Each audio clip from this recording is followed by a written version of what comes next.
एकाग्र करना है। और विधि अगर यथार्थ है तो कोई भी दिशा में बैठते हैं तो भी उसका ये। बाकी यहाँ कई लोग अगर वीक माइंड के हैं और इस बात को दिल में ले लेते हैं कि भाई यही दिशा में हमको बैठना है, तो उसके लिए हम मना भी नहीं करते हैं, जिस रीति से भी बैठना चाहे। लेकिन जो विधि गीता में बताई है कि दृढ़तापूर्वक सीधा बैठ करके योग करें। आज तो आप सभी कुर्सी पर बैठे हैं, इसलिए हम मना नहीं करते हैं कि भाई आप आसन लगा करके ही बैठो, लेकिन कम से कम फिर भी पीठ सीधी हो, पीठ सीधी हो। नहीं, भगवान ने जो गीता में योग सिखाया, आंख खुली रखना है, क्योंकि तीनों द्वार अगर बंद हो जाएंगे तो फिर शक्ति मिलेगी कहाँ से।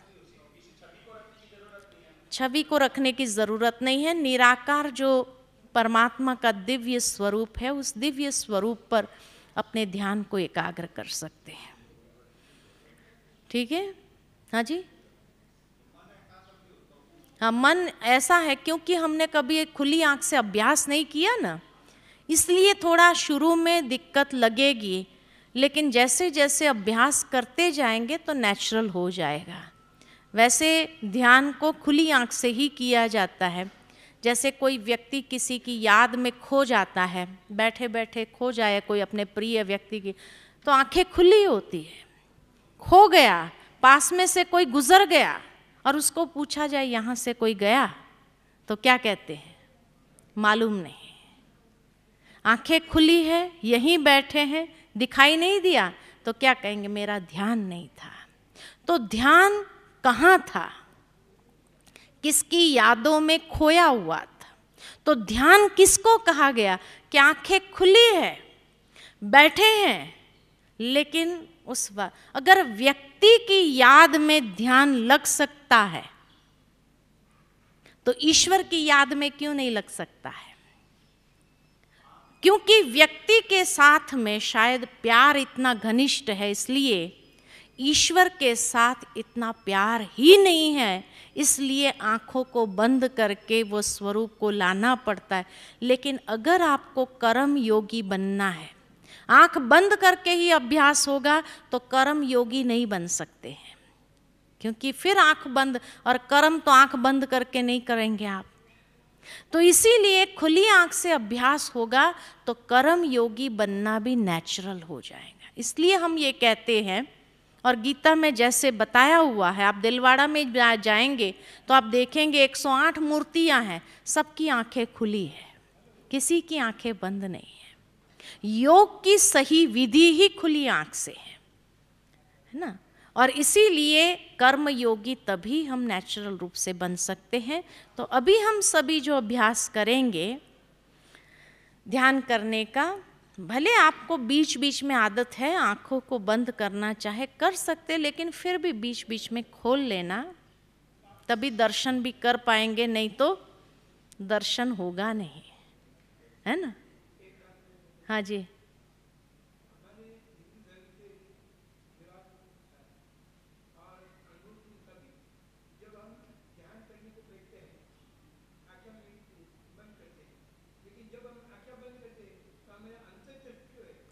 अंतरचक्षु की बात है, लेकिन यहाँ हाँ सही बात है, आपने सही कहा, अंतरचक्षु और बाह्य चक्षु दोनों को ही खुला रखना है।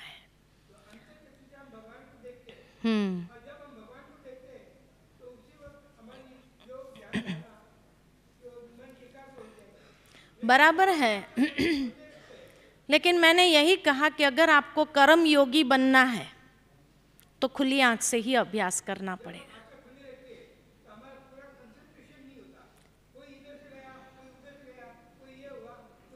इसीलिए इसीलिए इसीलिए भगवान ने 6ठे अध्याय में ये बताया कि शांत अंतकरण हो, योगी को भय रहित पवित्र एकांत स्थान में बैठकर, तो इधर उधर जाने की बात नहीं होती है।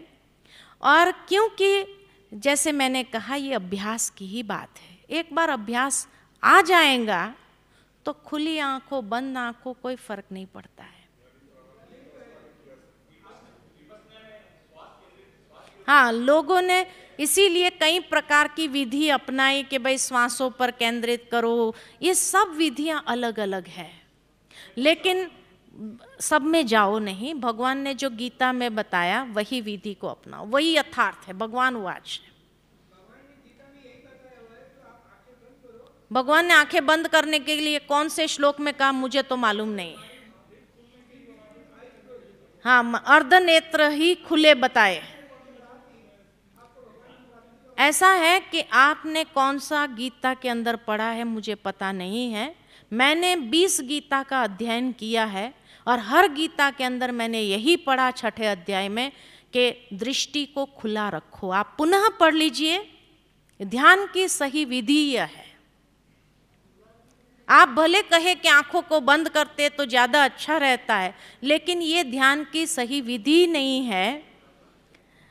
लेकिन क्योंकि किसी ने आज दिन तक हमें गाइड नहीं किया, इसीलिए हम बंद आंख के अभ्यासी हो गए। लेकिन आप ये मत समझना कि बंद आंख से मन एकाग्र हो जाता है, नहीं। बंद आंख से आपका कंट्रोल मन के ऊपर नहीं रहता है, सारी दुनिया घूम के आ सकता है मन। खुली आंख से मन जाता है तो पता तो चलता है कि गया। बंद आंख से आपको पता भी नहीं चलता है कि मन कहाँ चला गया। कभी कभी नींद की अवस्था में चला जाता तो भी मालूम नहीं पड़ता है। लोग निद्रा योग कर लेते हैं, राजयोग क्या करते हैं। भावार्थ ये है कि अगर आपकी आंखें खुली है तो मन जब जाता है ना, आपको पता चलता है, गया, दिखाई देता है। बंद आंख से आपका मन के ऊपर कोई कंट्रोल नहीं, वो सारी दुनिया चक्कर लगा के आ जाता है, आपको पता भी, आपको लगता है मेरा मन कहीं नहीं गया। लेकिन ये एक बहुत बड़ा भ्रम है।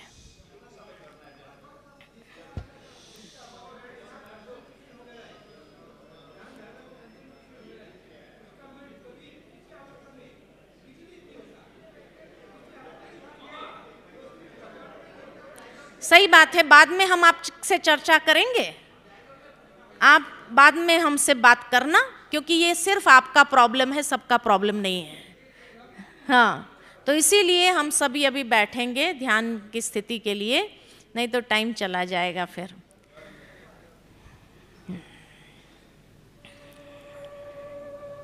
तो कुछ क्षण के लिए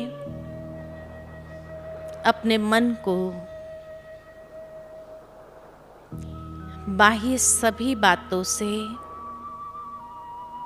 समेट लेते हैं। स्वयं को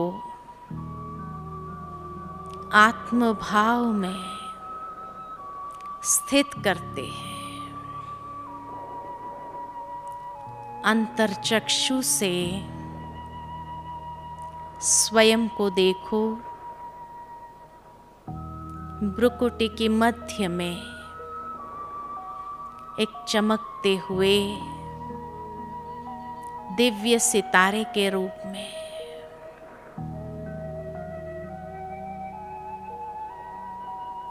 ज्योति पुंज के रूप में ये शरीर मेरा वस्त्र है जो मैंने धारण किया है संसार रंगमंच पर अपना पात्र निभाने। वास्तव में मैं आत्मा सर्व कर्मेंद्रिय की अधिकारी हूँ, मालिक हूँ। ये कर्मेंद्रिय से भिन्न हूँ।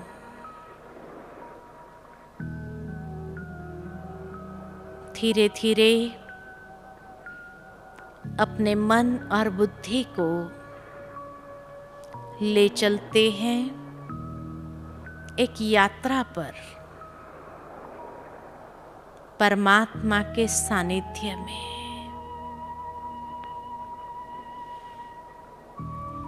पंचतत्व की दुनिया से दूर सूर्य चंद्र तारागण से भी पार अखंड ज्योतिर्मय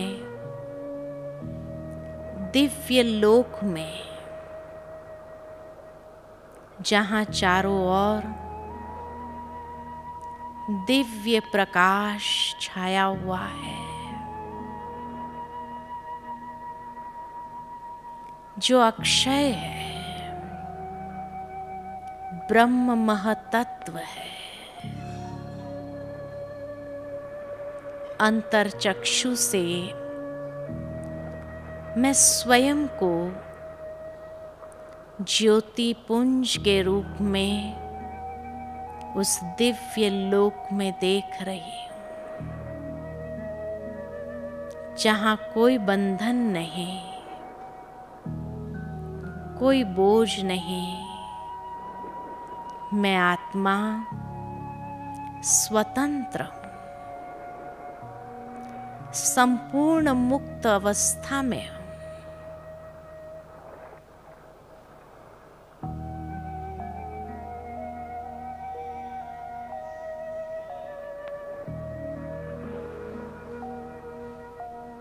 मैं आत्मा अपने अनादि स्वरूप में स्थित हूँ। मेरा अनादि स्वरूप सतो गुणी है। मैं आत्मा अपने शुद्ध पवित्र स्वरूप में स्थित हूँ। चारों ओर एक दिव्य प्रकाश की आभा फैली हुई है।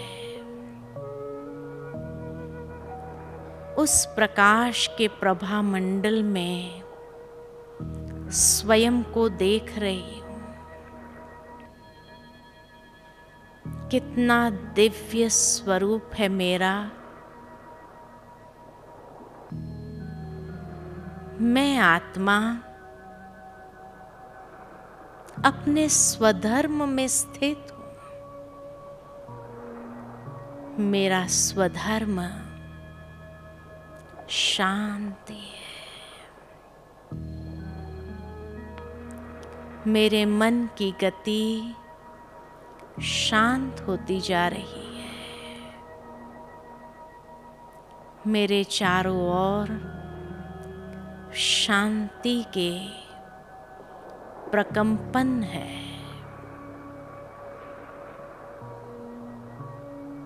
इसी शांति में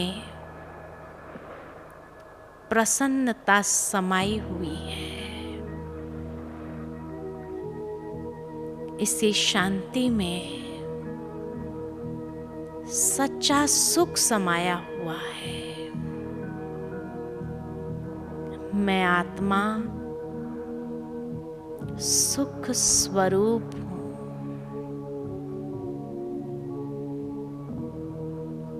इसी शांति में परम आनंद है। मैं आत्मा सत चित आनंद स्वरूप हूँ। यही मेरी वास्तविकता है।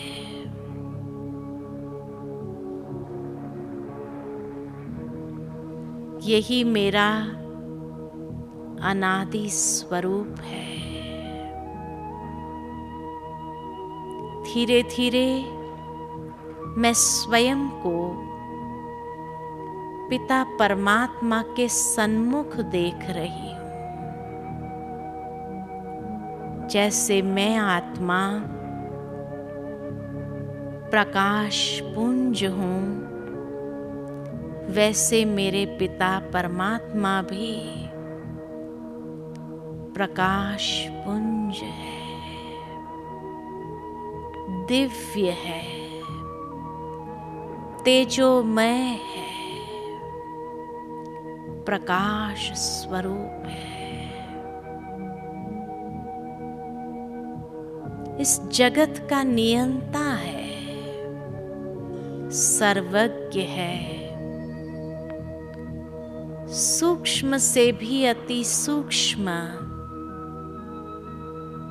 नित्य दिव्य प्रकाश स्वरूप अशरीरी है।